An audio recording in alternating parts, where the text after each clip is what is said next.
Jekk il-membri tal-kabinett ikomplu jċedu għall-arroganza ta' Ministru bħal Ian Borch se jkunu kompliċi. Minnaħa l-oħra l-Aġenzija tal-Gvern Infrastructure Malta titħaqlek illum iżda għada issiba tinvadilek artek. Hekk iddikjaraw l-attivisti tal-organizzazzjoni non-governattiva Graffiti fit-tmiem dik li sejħu bħala l-ewwel fażi tal-azzjonijiet tagħhom f'Haddingli kontra xogħol li l-Gvern qed jagħmel fuq triq skedata. Andrea Kallu spjega li kien grazzi għall-azzjoni tagħhom bl-attivisti jolqdu għal 3 ġimgħat fuq medda art f'żona barra mill-iżvilupp biex iwaqfu lill-Infrastructure Malta milli tkompli bix-xogħol li l-Gvern emenda xi ftit il-pjanti u pubblikhom. Andrea Kallu spjega li bil-ħsieb tal-Gvern kienu se jitqaċtu s-siġar tal-ħarrub li għandhom aktar minn 300 sena kif ukoll tinqeret għal kollox kappella medjevali.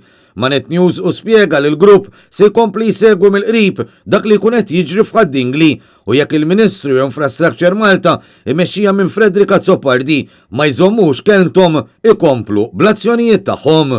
L-appell tagħna però mhuwiex biss dwar Haddingli, l-appell tagħna huwa dwar Malta u Għawdex kollha. Li konna infrastruttura aħjar huwa importanti, ix-xogħlijiet fit-toroq għandhom isiru. Imma xogħlijiet li ma jagħmlux sens li bħal di triq ma twassal għal-imkien li tieħu ir-raba is-siġar le dawk m'għandhomx isiru taħt l-ebda skuża jew oħra.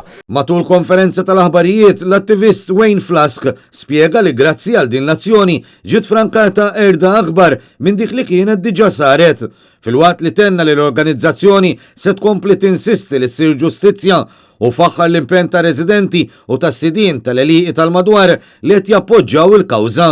Minnaħa tiegħu Gerald Lapira, sitta raba li wiret mill-familja qal li l-medda ta' art se tkun qed tittieħed b'forza tant li sissa għadu ma rċevix offerta ta' espropjazzjoni. Qal li l-Gvern se tagħmel dan il-proġett b'mod ħafna aktar differenti u banqas ħsara. Tenna li l-ambjent mhux ta' xi partit jew ieħor iżda ta' kull wieħed u waħda minnha. U fisser ukoll ġieħ tiegħu li se tingħadda triq minn raba bħal din mhux b'mod illegali iżda bil-forza. Li ħanitlef il-memorji tan-nanni tiegħi kif diġà għadt u ħanitilfu iktar minn din kampanja sabiħa ta' Haddingli. Dak huwa dispeċi kbir mhux għalija biss u għal ġenerazzjonijiet futuri wkoll.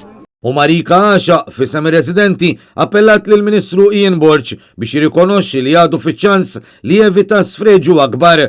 Dan fil-waqt li fakret li s-siġar huma wirt isbaħ mill-asfalt u mill-konkos. Itenniet li bħala residenti ma jistawx jifmu l-iskop ta' dan il-proġett. Li taħaddim minn ġol s-siġar tal-ħarrub għal ġotri oħra biex nifdu għalem, naħseb jiena l-unika skopu biex il-qoddim isir iktar bini u jitilaw iktar blokkok u dejjem iktar nifgaw u m'għandniex dritt laqas biss għall-arja. Kemm Lapira kif ukoll Għaxa irringrazzjaw lil Laqda Graffiti tal-li qed isemmaw leħen ir-residenti u s-sidin tar-raba mingħajr l-ebda interess personali. Fl-aħħar id-Deputat Nazzjonalista Robert Kutajjar ippreżenta għadd ta' każi fosthom dan f'Haddingli lill-Ombudsman biex ikunu investigati minnu għal ħsara ambjentali li saret fiż-żoni rispettivi waqt li l-aġenziji tal-Gvern kienu qed jagħmlu xogħlijiet li fil-maġġoranza tagħhom kienu mingħajr permess.